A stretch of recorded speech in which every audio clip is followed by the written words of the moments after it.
no platform that collects the data and then finds that the data has been breached either willfully or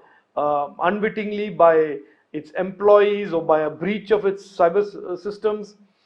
can keep quiet about it and not report it, because that itself will be a breach of the law, and there is a mandatory reporting of breaches that is also an obligation cast on the company that deals with your personal data.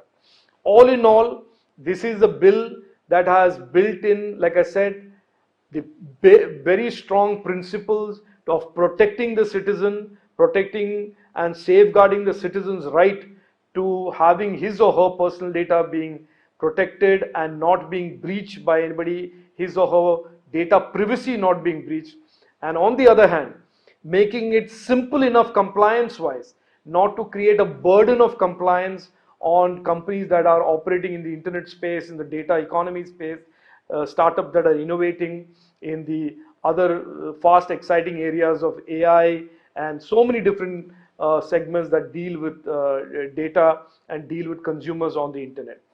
And of course, and the third, very important, in a very transparent, very clear manner, the government's right to access personal data in the event of a law and order, national security event or a national security challenge, and or a pandemic or an emergency situation has also been defined very clearly. The right to privacy is a fundamental right. It is not an absolute right, as you know, as most of our fundamental rights are. There are exceptions. The exceptions have been carved out, defined and kept very clearly in the bill. The adjudication, the punitive consequences of a breach of this bill will be dealt by the Data Protection Board, which is a